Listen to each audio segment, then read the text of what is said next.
বাংলাদেশে জাতীয় সংবাদ মাধ্যমসমূহে প্রকাশিত সংবাদসমূহের উল্লেখযোগ্য অংশ নিয়ে সম্পাদিত অ্যানালগ নিউজরুমে স্বাগতম। সুপ্রিয় দর্শক শ্রোতা, আজ ২৮শে এপ্রিল ২০১০ বুধবার। ভোলা ৩ আসনের পাতানো নির্বাচনে বিজয় ছিনিয়ে নেয়ার পর ক্ষমতাসীন আওয়ামী লীগ ক্যাডারদের নির্মম পাশবিকতা ৭১-এ পাক হানাদার বাহিনীর নারকীয়তাকে স্মরণ করিয়ে দিচ্ছে বারবার। বিএনপি নেতাকর্মীদের উপর হামলা, ভাঙচুর, লুটপাট এবং অগ্নিসংযোগের পাশাপাশি তজুমুদ্দিন ও লালমোহনে সরকারদলীয় লোকজনদের দ্বারা গণধর্ষণের শিকার হচ্ছে বিরোধীদলীয় মহিলা কর্মীরা। আওয়ামী যুবলীগ ক্যাডাররা তজুমুদ্দিনে একজন বিএনপি নেত্রীকে গণধর্ষণ করার সংবাদ ছেপেছে কালের কণ্ঠ, মানবজমিন ও প্রথম আলো।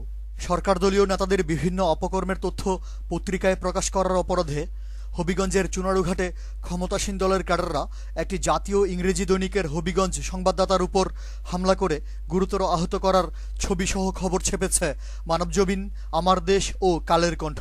দিনাজপুরের বিরল এবং পটুয়াখালীর দশমিনায় বিএনপি নেতা ও নির্বাচিত জনপ্রতিনিধিদের উপর আওয়ামী লীগ ক্যাডারদের বর্বর হামলা, চাঁপাইনবাবগঞ্জের সোনা মসজিদ স্থলবন্দরে সরকারদলীয় লোকজনদের বেপরোয়া ভাঙচুর এবং রংপুরের বদরগঞ্জ ও বগুড়ার সারিয়াকান্দিতে ক্ষমতাসীন দলের নেতাকর্মীরা দায়িত্ব পালনরত সরকারি কর্মকর্তা এবং হাসপাতালের নার্সকে বেধড়ক মারধর করার সংবাদ ছেপেছে প্রথম আলো, আমাদের সময়, জয় দিন ও আমার দেশ।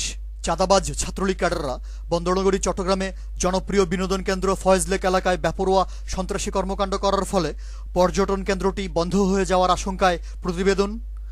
প্রধানমন্ত্রীর ঘোষণাকে বৃদ্ধাঙ্গুলি দেখিয়ে নদী জেলা চাঁদপুরে আওয়ামী ছাত্রলীগের টেন্ডার সন্ত্রাস, পার্বত্য রাঙ্গামাটিতে ছাত্রলীগ নেতাদের বেপরোয়া টেন্ডারবাজি এবং চট্টগ্রাম বিশ্ববিদ্যালয়ে চাঞ্চল্যকর আসাদ হত্যাকাণ্ডের নেপথ্য ঘটনায় ছাত্রলীগের অপকর্মের প্রতিবেদন এসেছে যুগান্তর, প্রথম আলো, আমার দেশ, জয় দিন ও শীর্ষ নিউজে।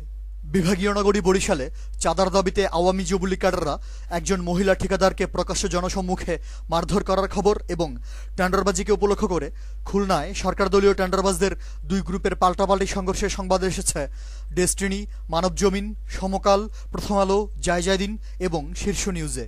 একক আধিপত্য বিস্তারকে উপলক্ষ করে হবিগঞ্জের চুনারুঘাট এবং বগুড়ার শাহজাহানপুরে সরকারি দলের একাধিক গ্রুপে হামলা হামলার খবর এসেছে শীর্ষ নিউজ, যুগান্তর ও মানবজমিনে। জামালপুরের সরিষাবাড়িতে বিএনপির জনসভাস্থলে কাগজে কলমে পাল্টা কর্মসূচি ডেকে ক্ষমতাসীন দলের লোকজন ১৪৪ ধারা জারি করানোর খবর এবং দেশের বিভিন্ন স্থানে সরকারি রিলিফ প্রকল্পে ব্যাপক অনিয়ম ও দুর্নীতির সংবাদ ছেপেছে প্রথম আলো, আমার দেশ, জয় দিন, নয়াদিগন্ত এবং সমকাল।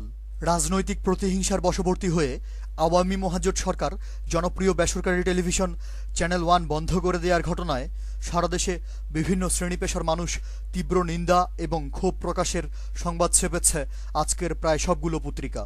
আতঙ্কের জনপদ পার্বত্য রাঙ্গামাটিতে উপজাতীয় জঙ্গিদের বেপরোয়া অপহরণ বাণিজ্য এবং চুয়াডাঙ্গা ও সিলেটে ভারতীয়দের সীমান্ত আগ্রাসনের প্রতিবেদন করেছে আমার দেশ, নয়াদিগন্ত এবং শীর্ষ নিউজ। দৈনিক প্রথম আলো এবং শীর্ষ নিউজে আপডেট হয়েছে চট্টগ্রামের সন্দ্বীপে আওয়ামী যুবলীগ ক্যাডাররা জাতীয়তাবাদী যুবদলের একজন কর্মীকে নৃশংসভাবে হত্যা করার সংবাদ। বিস্তারিত জানতে চোখ রাখুন পরবর্তী নিউজে। অ্যানালগ নিউজ আজ এ পর্যন্তই। পরবর্তী নিউজ শোনার আমন্ত্রণ জানিয়ে আজকের মতো বিদায়। ধন্যবাদ।